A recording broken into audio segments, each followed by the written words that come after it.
હું શિવ મહાપ્રણ કથાનું ગાયન કરું છું તો મહાદેવનો મહિમા બતાવીશ. તેથી એવું નહીં સમજતા કે બીજા દેવતાઓનો વિરોધી છું. દરેક દેવતાઓ સ્વીકાર્ય છે, દરેક દેવતાઓની શ્રેષ્ઠતા, દરેક સંપ્રદાયની શ્રેષ્ઠતા છે, દરેક સંપ્રદાયના વિચારધારાઓની મહાનતા છે, દરેક સંપ્રદાયના આચાર્યો શ્રેષ્ઠ છે. દુનિયામાં શ્રેષ્ઠથી કોઈ શ્રેષ્ઠ હોય તો મહાદેવની તુલના કરનાર દુનિયામાં કોઈ નથી. એ ભગવાન શિવ છે, એ ભગવાન મહાદેવ છે. એટલે મારી કથા ઉપર તેવું મારું મૂલ્યાંકન નહીં કરતા કે અન્ય કોઈ સંપ્રદાયનું ખંડન કરું છું, અન્ય કોઈ દેવતાઓના માટે હું નથી માનતો. નહીં, શિવમાં પણ કથા કહું છું તો ભગવાન મહર્ષિ વેદવ્યાસે જે કાંઈ કહ્યું છે એકદમ પ્રમાણ સાથે તમને કહેવાનો પ્રયાસ કરીશ. હવે કથાનો પ્રારંભ થાય છે. સુતપાળનું સુંદર સંબોધન થયું છે. હે મહાભાગ્યવાન, હે સુત મહાભાગ્યવાન. શયનકાદી ઋષિઓ કહે છે હે મહાભાગ, હે મહાભાગ. કથા સાંભળનાર ઋષિઓ વક્તાને આશીર્વાદ આપે છે. આપણે જાજા ભાગે તેવું જોઈએ કે વક્તા સૌને આશીર્વાદ આપતા હોય, જેને કોથળા ભરીને લાવ્યા હોય આશીર્વાદ. વક્તા આશીર્વાદ નથી આપતો, શ્રોતા આશીર્વાદ આપે છે. કથા સાંભળનાર આશીર્વાદ આપે છે. વક્તા ખૂબ સુખી થાવ, ચિરંજીવો ભવ. જ્યાં સુધી ધરતી પર રહ્યો ત્યાં સુધી સૌને કથાનો લાભ મળતો રહે, એ શ્રોતાઓ આશીર્વાદ આપે છે. કથા સાંભળનાર આપે છે. કથા કહેનારો આશીર્વાદ ના આપે, કારણ કે કથા એ સ્વયં આશીર્વાદ છે. પ્રભુની વાણી એ પ્રભુની કથા એ જ આશીર્વાદ છે. તેથી હવે કથાનો પ્રારંભ થાય. ધ્યાન દીજીએ, સાવધાન બનકર કથા શ્રવણ કરે. સૂત સૂત મહાભાગ, મહાભાગ મહાભાગ મહાભાગ. અને શિવ સાથે જે જે વસ્તુ જોડાણી છે તેને મહાશબ્દોથી સંબોધન કરીએ છીએ આપણે. શિવની પૂજા નહીં, શિવની મહાપૂજા. શિવની આરતી નહીં, મહાઆરતી. શંકર ભગવાનનો પ્રસાદ નહીં, મહાપ્રસાદ. મહાદેવનો ભક્ત ભાગ્યવાન નહીં, મહાભાગ્યવાન. કથા અદ્ભુત નહીં, મહાઅદ્ભુતામ કથા. શિવની કથા સાંભળવાથી પુણ્ય ન મળે, મહાપુણ્યમ. ભગવાન શિવની રાત્રિ નહીં, મહાશિવરાત્રિ. જે જે વસ્તુ ભગવાન મહાદેવ સાથે જોડાયેલી છે, મહાદેવનો ભક્ત ભાગ્યવાન નહીં, મહાભાગ્યવાન.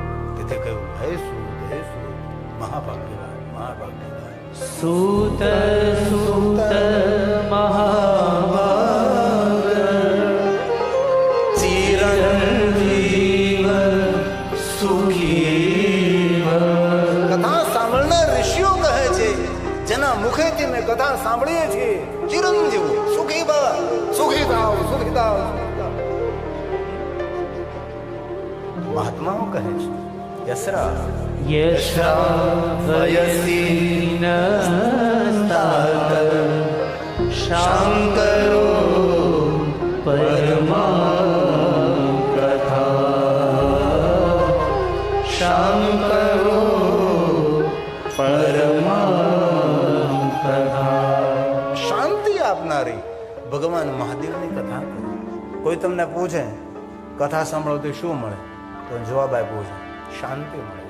શંકરો પરમામ કથા. પરમ શાંતિની અનુભૂતિ કરાવનારી ભગવાન મહાદેવની કથા છે. ભક્તિ શું આપે? શાંતિ આપે.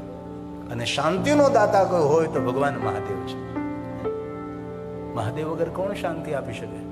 શિવ શાંતિનો સ્વયં શાંત રહે છે. એ તો લોકોએ ખોટા પ્રવચનો કર્યા છે મારા મહાદેવ માટે કે શંકરજી ઉગ્ર થાય, શંકરજી ક્રોધ કરે. નહીં નહીં, ભગવાન શિવ પાસેથી કાંઈ વસ્તુ શીખવા જેવી હોય તો એ શાંતિ છે. તેથી તો મહાદેવની સામે રોજ બોલીએ છીએ ને આપણે, શિવની સામે રોજ બોલીએ છીએ. કેવા ભગવાનને કહે છે મહાદેવ? શાંતાકાર, એકદમ શાંત રહેનારા શિવ છે, પરમ શાંત રહેનારા. શિવજીના માટે શા માટે આવી વાતો કરીએ આપણે? ઘણા લોકો કહે શિવજી બહુ ક્રોધી છે. કોને કહ્યું તમને ભાઈ? ક્યાંથી તમે લઈ આવ્યા? સ્વયં શંકર ભગવાને મહાકાલીના ક્રોધ ઉપર પ્રવચન આપ્યું. દેવતાઓની રક્ષા માટે જે કાલીમાંથી મહાકાલી બની અને અસુરોનું ભક્ષણ કરતા દેવતાઓ ગભરાવા લાગ્યા. ત્યારે દેવતાએ મહાદેવને કહ્યું કે આ મહાકાલીને શાંત કરો. ત્યારે ભગવાન શિવ કાલ નહીં મહાકાલ બને છે. મહાકાલીની સામે મહાકાલ બને અને પછી મહાકાલીને શાંત કરે છે. એ સમયે ભગવાન શંકરજી ક્રોધ ઉપર પ્રવચન આપે છે. મહાકાલી શાંત થાવ. ક્રોધ પુણ્યનો ક્ષય કરે છે. ક્રોધ સત્કર્મનો નાશ કરે છે. ક્રોધ બુદ્ધિને ભ્રષ્ટ કરે છે. ક્રોધ જીવનને વિચલિત કરે છે. ક્રોધ વિચારોના તરંગોને નકારાત્મક કરે છે. ક્રોધને ચાંડાલ કહ્યો છે. મહાકાલી કોઈ ક્રોધ કરતો એને સ્પર્શ કરી લઈ તો સ્નાન કરવું પડે, નાહવું પડે, પવિત્રકરણ કરવું પડે. જે સ્વયં શિવ ક્રોધનો વિરોધ કરે, ક્રોધના ઉપર પ્રવચન કરે, અને મહાદેવ ક્રોધ કરે. તેથી ભગવાન મહાદેવ માટે કહ્યું છે. ભગવાન શિવ કેવા છે? શાંતાકારમ. શાંત સ્વરૂપ ભગવાન શિવ છે. ઓમ શાંતાય નમઃ. શાંત રહેનારા દેવ છે અને શાંતિનું દાન કરનારા દેવ છે. શિવ મહાપડ ગ્રંથના 24,000 શ્લોક છે. એનો અંતિમ જે શ્લોક છે એની અંદર ભગવાન વ્યાસે શું કહ્યું? વક્તા અને શ્રોતાના જીવનમાં શાંતિ કરો. શમ કરો તો હો શંકર. શંકર ભગવાન તમે સૌને શાંતિ આપો. સંપત્તિ તો આપણા કર્મોનું અને પુરુષાર્થનું ફળ હોય છે. શાંતિ ઈશ્વર હંમેશા આપણને આપે છે. શાંતાકારમ શિખરશયનમ. શિખર ઉપર શયન કરનારો મહાદેવ છે. શયન એટલે સૂતો રહે એવું મહાદેવ નહીં. ઘણા લોકો એવું સમજ્યા કે પહાડની ટોચ ઉપર મહાદેવ સૂતા રહે છે. અરે શિખર શયનમ સીધો અર્થ તો એવો સમજી શકાય ભાઈ, શિખર ઉપર શયન કરનારા મહાદેવ છે. ભગવાન શંકર કોઈ દિવસ સૂતા નથી. જરૂર વિષ્ણુ માટે કહેવાનું છે. શાંતાકારમ ભુજગ શયનમ. સર્પને શયા કરીને ભગવાન વિષ્ણુ ઓળે રહ્યા છે. લક્ષ્મી ચરણ દબાવે છે. શેષનાગની શૈયા. શંકરજી માટે અલગ અર્થ છે. શિખર ઉપર શયન કરનારું છે. શિખરસ્થ છે. તપ ક્ષેત્રમાં શિખર, શિખરસ્થ. સાધના ક્ષેત્રમાં શિખરસ્થ. જ્ઞાનમાં, વિદ્યામાં શિખરસ્થ એટલે એનાથી ઉપર કોઈ નથી. મહાદેવથી ઉપરી કોઈ નથી. ઉદારતામાં શિખરસ્થ. તપ, સાધના, યોગ, સાધના, ઉપાસના, જ્ઞાન, વિદ્યા, પ્રવચન, અત્ર વક્તા મહાદેવો. કોઈ પણ તમે ક્ષેત્ર લો એમાં શિખરસ્થ મહાદેવ છે. અને ક્યારે બીજા જ્યોતિર્લિંગ મલ્લિકાર્જુન મહાદેવ જવાનો અવસર પ્રાપ્ત થાય, શૈલ પહાડે, કૃષ્ણા તટે, કૃષ્ણા નદી, આપણું બીજું જ્યોતિર્લિંગ મલ્લિકાર્જુન મહાદેવ. મલ્લિકાર્જુન મહાદેવથી થોડે દૂર એક પહાડ ઉપર શિખરેશ્વર મહાદેવ છે. અને શિખરેશ્વર મહાદેવથી જો તમને મલ્લિકાર્જુન મહાદેવને ધજા દેખાય, શિખર દેખાય, તો તમે તમારા જીવનમાં સફળ છો. અને જો ન દેખાય તો જીવનમાં આપણે નિષ્ફળ છીએ. તેથી જે ભક્તોને ખબર હોય એ લોકો મલ્લિકાર્જુન મહાદેવનું દર્શન કરીને, શિખરેશ્વર મહાદેવનું દર્શન કરે અને ત્યાંથી ત્યાંના જે આચાર્યો, ત્યાંના સ્થાનિક બ્રાહ્મણો હોય, તીર્થ પુરોહિતો, એ આપણે અહીંયાથી તમે જુઓ, તમને દેખાય છે? ઘણા ન દેખાય. એક ચશ્માની 10 ચશ્મા ચડાવે તોય ન દેખાય. દૂરબીન લગાવે તોય ન ખબર પડે. એ શિખરેશ્વર મહાદેવ છે. દરેક ક્ષેત્રમાં શિખરસ્થ છે. એ શિવ છે. શાંત રહેનાર, સૌને શાંતિનું દાન આપનારા એ ભગવાન મહાદેવ છે. તેથી શંકર ભગવાન માટે કહેવાનું છે શાંતાકારમ શિખરશયનમ નીલકંઠમ સુરેશમ વિશ્વાધારમ સ્ફટિકસદૃશમ ગૌરવર્ણમ શુભવર્ણમ ગૌરીકાંતમ ત્રિનયનમ યોગવિર્યાનગમ્યમ વંદે શંભો ભવભય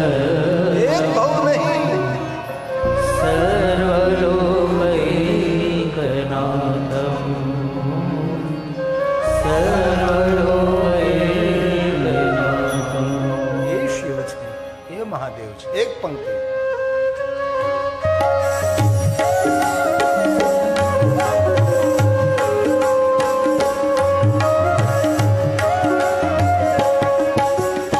હે શિવ શંભો હે મહાદેવ હે શિવ શંભો હે મહાદેવ હે મહાદેવા કરે સબસે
તમામ કથા અમને સૌને શાંતિ આપનારી ભગવાન મહાદેવની કથા કહું.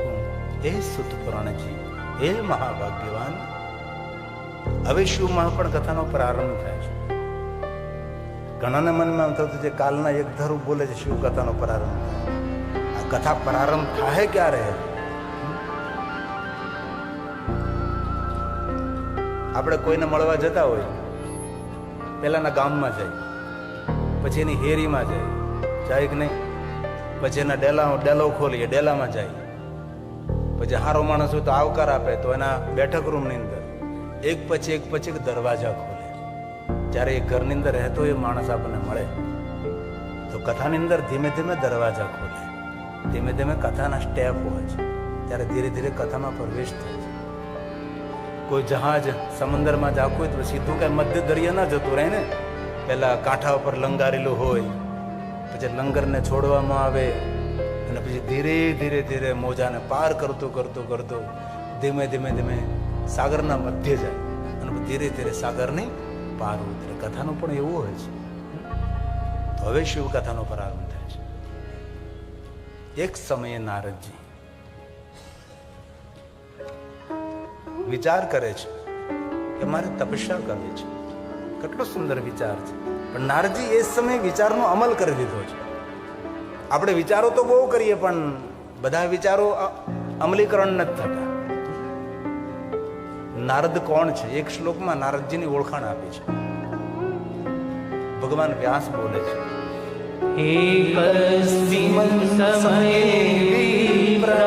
પહેલા તો નારદ બ્રાહ્મણ છે, વિપ્ર. પછી નારદની બીજી ઓળખાણ, નારદો મુનિ સતમા. નારદ મુનિઓમાં શ્રેષ્ઠ છે.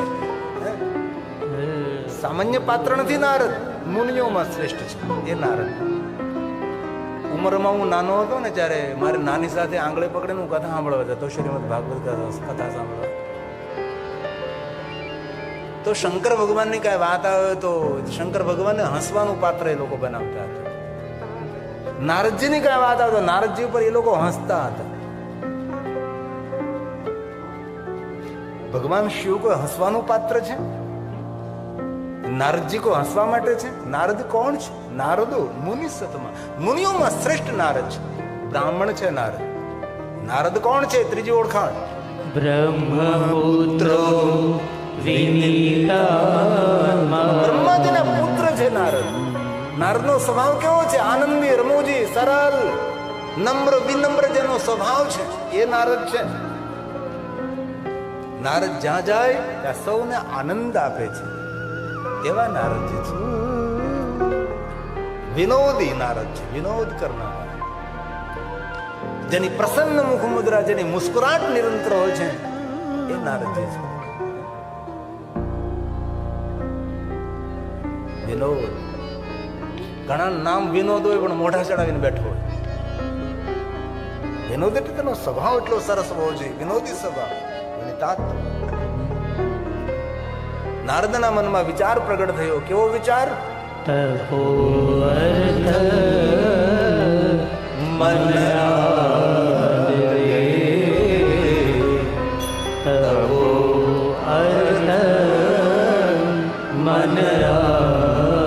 મારે તપસ્યા કરી, મારે તપ કરવું છે. તપ કરવા માટે સીધો જ હિમાલય પહાડ. વિચાર ન કર્યો નારદે, તપ કરવાનું શ્રેષ્ઠ કોઈ સ્થાન હોય તો હિમાલય પહાડ છે. નારદજી સીધા હિમાલય પહાડ પર ભ્રમણ કરે, પરિભ્રમણ કરે છે.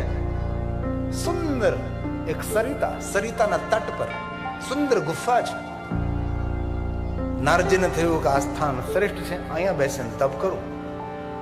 નારદજી જે સ્થાન પર બિરાજે છે એ સ્થાનનું પણ વર્ણન કર્યું છે. હિમશૈલ ગુહા, હિમાલય પહાડ પર સુંદર ગુફા જોઈ છે. કેવી ગુફા?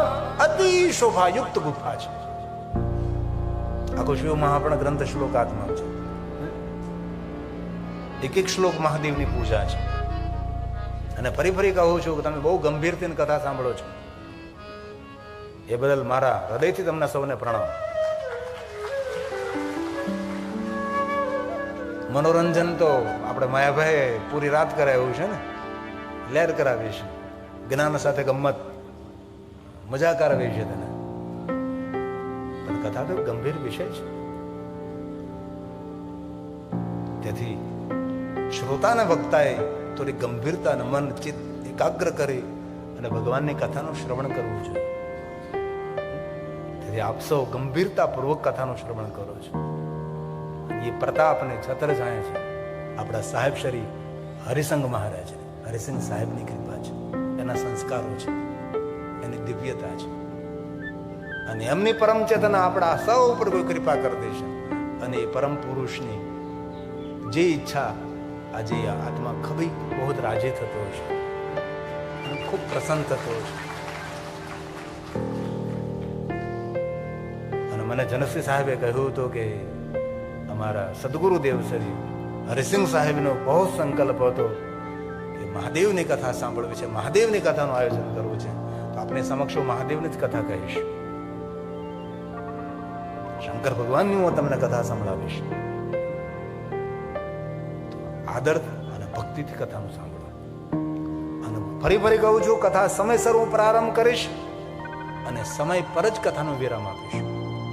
આપ પણ સમય સાથે જોડાવો. હિમશૈલ ગુહા, હિમાલય પહાડ પર સુંદર ગુફા છે. હિમશૈલ ગુહા, સુંદર ગુફા. કેવી ગુફા છે? કાચી દેખા પરમ શોભના, અતિ સુંદર, અતિ શોભાયુક્ત ગુફા છે.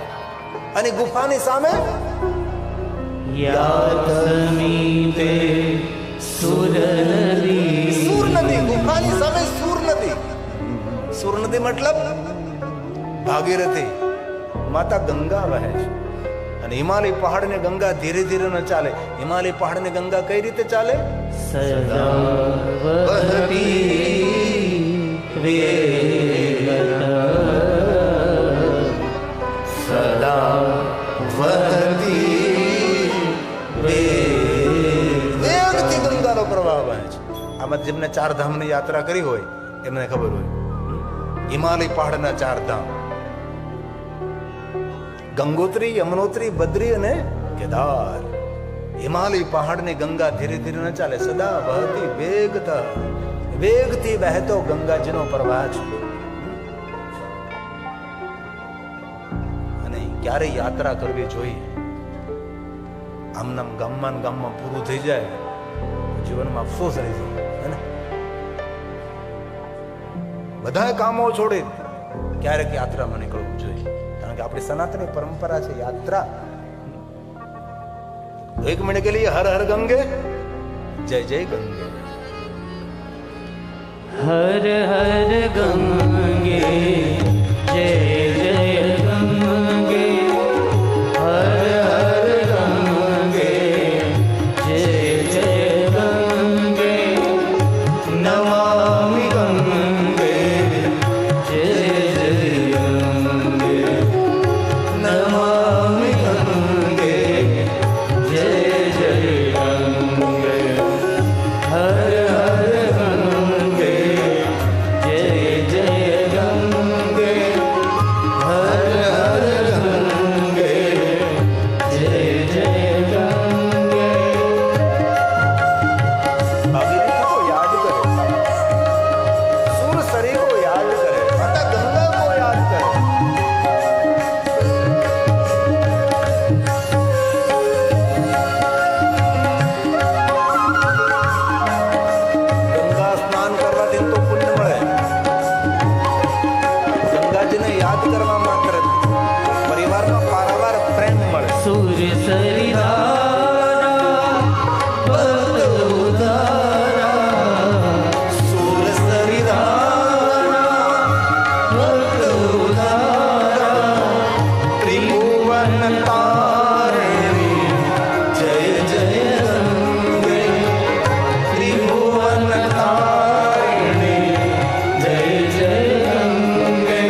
સુંદર ગુફા નારદજી તપસ્યા કરવા બેસે છે અને સમાધિ લગાવે છે. સમાધિ કોને કહેવાય? વિચારોના ચક્રોને શાંત કરી બુદ્ધિ સાથે કોઈ પણ લડાઈ નહીં, બુદ્ધિનો વિશ્રામ, એને સમાધિ કહેવાય છે. તેથી નારદજી સમગ્ર વિચારોને શાંત કરી પોતામાં નારદજી સ્થિર થઈ સ્વયંને પણ ભૂલવામાં આવે તેને સમાધિ કહેવાય છે. એક શ્લોકમાં સમાધિનું વર્ણન કર્યું છે. ચક્રે મુનિ સમાધિ, બધા ચક્રોને શાંત કરી દીધા છે. અને સ્વયંને ભૂલવાનો પ્રયાસ એ સમાધિ છે. ધ્યાન કરવું તો સહેલું છે. સહેલું તો નથી ધ્યાન, પણ સમજો ભાઈ ધ્યાન સહેલી વાત છે, પણ ધ્યાન પછી સમાધિ સુધી પહોંચવું કઠિન છે. નારદજી સમાધિ લગાવે છે. ચક્રે મુનિ સમાધિ, એવી સમાધિ નારદ જેવું તપ કર્યું છે. ઋષિ મુનિ દેવતાઓ જયજયકાર કરવા લાગ્યા છે. ઇન્દ્રને જયજયકાર સાંભળ્યો તો ઇન્દ્રને ઈર્ષા થઈ કે મારો જ જયજયકાર થવો છે. ઇન્દ્ર પોતાના મિત્ર કામદેવને કહે છે, નારદજી ઉપર પ્રયોગ કરે છે. નારદજી ઉપર પ્રભાવ કોઈ કામનો પડતો નથી. જ્યારે કામદેવને યાદ આવ્યું છે કે આ સ્થાન પર બેસીને શિવજીએ તપસ્યા કરી હતી, તેથી મહાદેવજી આ સ્થાનને વરદાન આપેલું છે કે અહીંયા કોઈ બેસીને તપ કરે છે એના પર કામનો કોઈ પ્રભાવ નહીં મળે. તેથી એ સ્થાનનો મહિમા છે. તેથી જે જગ્યાએ આપણે બેઠા છીએ ને એ હરિસંગ સાહેબની તપસ્થલી છે. તેથી આનંદ આવે છે. તેથી આપની સામે કોઈ લૌકિક વાત નથી કરવા માંગતો, ભગવાન મહાદેવની જ કથા કહે છે.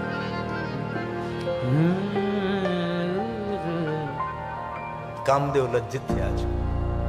હવે ભક્તિ માર્ગમાં કોઈ પણ અવરોધ વિરોધ કરે ને તમે તે પડાવને પાસ કરી લો એટલે મહિમા વધી જાય. ભક્ત બેના તે પ્રથમ પીડાના અનગળ સંકટ તેને પડ્યા. ભક્તિ માર્ગમાં અવરોધ વિરોધ આવવાનો જ. અને એક મહામંત્રને જેમ વાત યાદ રાખવી, દુનિયા આપણા માટે સારું બોલે એ ભૂલી જવાનું છે. એ સપન છે, જેમ સપન જુઠ્ઠું જ હોય છે. આપણે તો એવી જ અપેક્ષા રાખતા ને બધા લોકો આપણા માટે સારું બોલે. નહીં, કભી નહીં. ચારો તરફ નારદનો જયજયકાર, અવરોધ વિરોધ પાર કર્યો છે, કામ ઉપર વિજય પ્રાપ્ત કર્યો. નારદ સમાધિમાંથી જાગે છે, પ્રશંસા સૌ કરે. નારદજી શિવ સમાન તમે તપ કર્યું છે. નારદજી પ્રશંસા સાંભળતા અહંકારનો બીજ અંકુરિત, શિવ સમાન હું, એટલો મહાન હું. ભગવાન શિવની પાસે જાય છે. ભગવાન મહાદેવને સામે જઈને પોતાની પ્રશંસા કરે છે. ભગવાન શિવજી શાંતિથી સાંભળ્યું છે. નારદે પોતાનું બોલવાનું બંધ કર્યું, ત્યારબાદ મહાદેવ બોલ્યા છે. મહાદેવની દ્રષ્ટિમાં નારદજી કેટલા મહાન છે આ શ્લોક શંકર ભગવાન સ્વયં બોલ્યા છે. નારદને કહે છે, હે તાત નારદ પ્રાજ્ઞ, હે તાત, પિતા તુલ્ય સદગુરુ તુલ્ય મૂર્ધન્ય પ્રાતકાલ યાદ કરવા જેવું વ્યક્તિત્વ તેને તાત કહેવાય છે. ધન્ય છો નારદ, તમારો મહિમા કેવી રીતે હું પણ ગાઈ શકું છું. પણ હે નારદ, તમે જે તમારી પ્રશંસા મારી સામે કરી છે કોઈની સામે નહીં કરતા. હરેર ગ્રે, હરિની આગળ તો ભૂલથી તમે તમારી પ્રશંસા નહીં કરતા. હવે ભગવાન મહાદેવ કહે છે, નારદ, જીવનની ઘણી બધી વાતો એવી હોય છે, ગોપ્યમ ગોપ્યમ સર્વથા, ગોપ્ય રાખવી જોઈએ. નારદ, જીવનની બધી જ વાતો સૌને કહેવા માટે ન હોય. જીવનની અનેક વાતો આપણી પાસે રહે, એમાં જ આપણી સુરક્ષા હોય છે. આપણે પણ સૌએ ધ્યાન રાખવાનું કે કોઈ દી હૃદયની આપણી રહસ્ય અને રાજ ભરેલી વાતો કોઈ ન કહેવાય, કભી નહીં.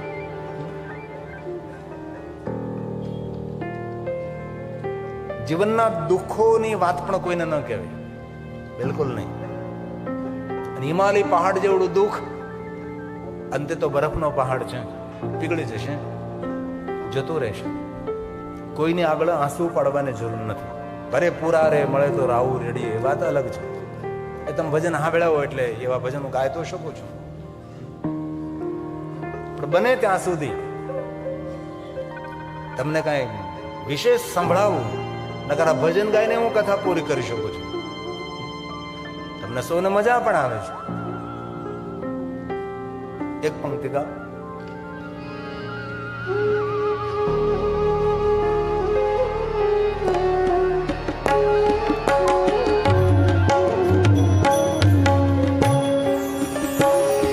હેજી પૂરા રે મળે તો રાવો રે, હેજી પૂરા રે મળે તો રાવો રે, નકલીએ અધૂરિયાને વાત પૂરા રે મળે તો રાવો રે, હે સંતો ભાઈ પૂરા રે મળે તો રાવો રે, રાવો રે, રાવો રે. ભગવાન મહાદેવે કહ્યું ગોપ્યમ ગોપ્યમ સર્વથા. નારદ અહીંથી મૌન બની જાઓ. સ્વની પ્રશંસા કરવી એ તો નારદ નાદાની છે. તમે કોઈને કહેશો નહીં. અને એ નારદજી ભગવાન મહાદેવને પ્રણામ કરી શિવની વાત નહીં સ્વીકારતા ભગવાન વિષ્ણુની પાસે જાય, વિષ્ણુની સામે જઈને પોતાની પ્રશંસા કરવા લાગે છે. વિષ્ણુ ભગવાન મૌન થઈને બધું સાંભળે છે. પણ વિષ્ણુ ભગવાન સમજી ગયા કે નારદજી અભિમાન યુક્ત પ્રવચન કરે છે. ભગવાન વિષ્ણુજી સૂર પુરાવ્યો છે. નારદ, આપ જેવું તપ કોણ કરી શકે? આપ જેવી સાધના કોણ કરી શકે? આપ જેવા સંતો મારા વૈકુંઠમાં પધારે. તીર્થો હમ તું તવા ગમા. આપ જેવા સંતો આવે તો મારા વૈકુંઠમાં તીર્થોનું આગમન થયું છે. ધન્ય સ્તમ મુનિ શાર્દુલ. શાર્દુલ એટલે સીધો અર્થ તો શાર્દુલનો વાઘ થાય, સિંહ થાય. પણ શાર્દુલ શબ્દનો અહીંયા અર્થ લેવાનો છે સામર્થવાન. નારદજી, આપ જેવું તપ કોણ કરી શકે? આપ જેવી સાધના કોણ કરી શકે છે? અભિમાની વ્યક્તિની પ્રશંસા કરો એટલે વધારે અભિમાની બને. નમ્ર વ્યક્તિની પ્રશંસા કરો વધારે નમ્ર બને છે. આ ભગવાન વિષ્ણુજી નારદજીની વાહવાઈ કરી, પ્રશંસા કરી. અને ભગવાન મહર્ષિ વેદવ્યાસ કહે છે વિષ્ણુ વાક્ય મિતિ શ્રુત્વા. વિષ્ણુ વાક્ય મિતિ શ્રુત્વા નારદો ગર્વિતો. નારદના ગર્વમાં ઓર વધારો થયો. એક તો અહંકારનું બીજ અંકુરિત થયેલું, એમાં વિષ્ણુ ભગવાને વખાણ કર્યા. વધારે અહંકાર ઉછળ્યો છે. અને નારદજી વૈકુંઠ લોક છોડીને જાય છે. સુંદર કથા છે આ કથા. ભગવાન રામજીની કથામાં રામચરિત માનસમાં પણ કથા છે. એમાં ચોપાઈ સોરઠા દોહરામે છે, પણ અહીંયા તો શ્લોકાત્મક કથા છે. પણ એક વાત આજ વિષ્ણુ ભગવાને બહુ સુંદર કહી. વિષ્ણુ ભગવાન નારદનું અભિમાન જોઈને પોતે સ્વયં આંખો બંધ કરીને મહાદેવને યાદ કરવા લાગે છે. ભગવાન, આપણી માયાથી ભ્રમિત થયેલા નારદ છે. અને મહાદેવની માયાનું નામ છે શાંભવી માયા. જોઈ ન શકાય એવી શંકરજીની માયા. ભગવાન, આપની માયાથી મારી રક્ષા કરજો. મને કોઈ દિવસ અભિમાન ના આવે. ભગવાન, મારી રક્ષા કરો આપ. નારદજીનું અભિમાન જોઈને ભગવાન વિષ્ણુ શિવને યાદ કરે છે. બીજાની ભૂલ જોઈને ભૂલને સુધારી લેવામાં આવે.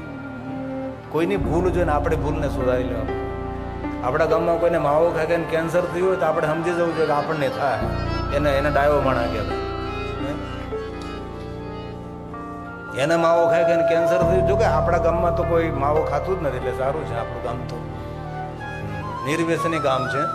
ગામમાં બોર્ડ મારેલું છે કે અમારું ગામ નિર્વ્યસની ગામ છે. બીજાની ભૂલને જોઈને આપણા ભૂલને સુધારી લેવામાં આવે તેને બુદ્ધિમત્તા કહેવાય છે. અને ભૂલ તો થાય ભાઈ, દરેક માણસોથી ભૂલ થાય ને. અને કોઈ માણસ કે મારા જીવનમાં મેં ભૂલ કરી જ નથી, તેને કઈ કામે નહીં કર્યું એટલે ભૂલ નહીં કરી. બાકી કામ કરે તેની ભૂલ થાય એટલું મોટું આયોજન લઈને બેઠા છે તો કોઈની નાની મોટી ભૂલ થઈ જાય, એ ભૂલ ક્ષમ્ય છે, એ ક્ષમાને યોગ્ય છે. ભગવાન વિષ્ણુજી શિવજીને યાદ કરે, ભગવાન આપ મારી રક્ષા કરો. આ શ્લોક વિષ્ણુ ભગવાને ગાયો છે. દેવ દેવ મહાદેવ પ્રસિદ્ધ પરમે, હે પરમેશ્વર, હે આર્યનાથે, હે પરમ પિતા, હે ભગવાન શિવ, ધન્યસ્તવં શિવ ધન્યાતે માયા સર્વ વિમોહિત, માયા સર્વ વિમોહિત. ભગવાન વિષ્ણુ કહે છે જગતને મોહિત કરનારી ભગવાન આપની માયા છે. ત્યારબાદ સુંદર સુંદર કથા છે. નારદજી જાય છે માયા નિમિત્ત નગરમાં. શીલનિધિ રાજા છે, તેની પુત્રી છે વિશ્વ મોહિની છે, એમને સાથે પરણવાનો વિચાર કરે. વિષ્ણુ ભગવાન પાસે રૂપની માંગણી કરે છે. નારદજી જાય છે. વિશ્વ મોહિની સ્વયંવરની અંદર વિષ્ણુ ભગવાનને પસંદ કરે છે. નારદજી નારાજ થાય છે. ભગવાન મહાદેવના ગણો છે, શિવના ગણો કહે છે, નારદ વધારે તમે તમને ન કહી શકી, પણ હે નારદ, તમારું મુખ જરા સરોવરમાં જુઓ. એક વસ્તુ બહુ જોવા જેવી શિવ મહાપડ ગ્રંથની અંદર, જ્યારે નારદજી મહાદેવ પાસે જાય છે તો મહાદેવ એમ કહ્યું કે હે તાત, હે નારદ. તાત મતલબ પિતા તુલ્ય, સદગુરુ તુલ્ય આદરણીય વ્યક્તિ. એ જ નારદ વિષ્ણુ ભગવાનની પાસે જાય છે. વિષ્ણુ ભગવાન કહે હે તાત, હે નારદ. સ્વયં ભગવાન વિષ્ણુ પર નારદને એમ કે હે તાત, હે નારદ. તાત શબ્દથી નારદનું સંબોધન થાય છે. અહીં આવે જુઓ તમે, ભગવાન મહાદેવના ગણો નારદજી સાથે કેવો વ્યવહાર કરે છે. આ શ્લોક શંકર ભગવાનના ગણો બોલ્યા છે કે નારદજી માયાથી મોહિત થયા, વિષ્ણુ મોહિની સાથે પરણવાનો વિચાર કર્યો, વિષ્ણુ ભગવાન પાસે તો રૂપ માંગ્યું, વિષ્ણુ જેવા થઈને પરણવા આવે છે, વિષ્ણુ મોહિની પરણી નહીં. નારદજીને જોઈને હવે શિવના ગણો બોલે છે. જો તમે શિવના ગણો નારદ સાથે કેવો વર્તાવ કરે છે. હે નારદ મુનિ ત્વમહી, તાત નીકળી ગયું, તાત ગયું. આપણું અપમાન કરવાનો કોઈને સમય નથી, પણ આપણે હાથે કરીને આપણું અપમાન કરાવતા હોઈએ છીએ. નારદજીનું જીવન ચરિત્ર તેના માટે એ સ્વયં અપમાન કરાવે છે. મહાદેવના ગણો નારદને તાત નથી કહેતા. નારદજીનું કૃત્ય જોયું છે કે નારદજી કેવા છે, એટલા માટે શિવના ગણો બોલ્યા. શું બોલ્યા? હે નારદ મુનિ ત્વમહી વૃથા મદન મોહિતઃ તલ્લીપસુ સ્વમુખં પશ્ય વાનર શિવ ગર્હિતા, વાનર શિવ ગર્હિતા. તલાવડીમાં તમારું મોઢું જુઓ. તલાવડીમાં નથી આપણે કહેતા ગુજરાતીમાં ખાબોચામાં મોઢું ધોયા જા. તલ્લી પશુ તલાવડીમાં તમારું મોઢું જુઓ. કેવું તમારું મુખ છે? કહ્યું કેવું મુખ છે? વાનર કહ્યું વાનર સ્ય ગર્હિતમ. તમારું મોઢું વાંદરા જેવું છે. એ સમયે નારદજીને ક્રોધ આવે છે. શિવગણોને શ્રાપ આપે છે, તમે રાક્ષસ થશો. ક્રોધ કરતા નારદજી વિષ્ણુ ભગવાનનો અનાદર કરે છે. વિષ્ણુ ભગવાને કહે છે નારના માટે નર રૂપ ધારણ કરજો, નારી વિયોગના દુઃખનો અનુભવ થશે.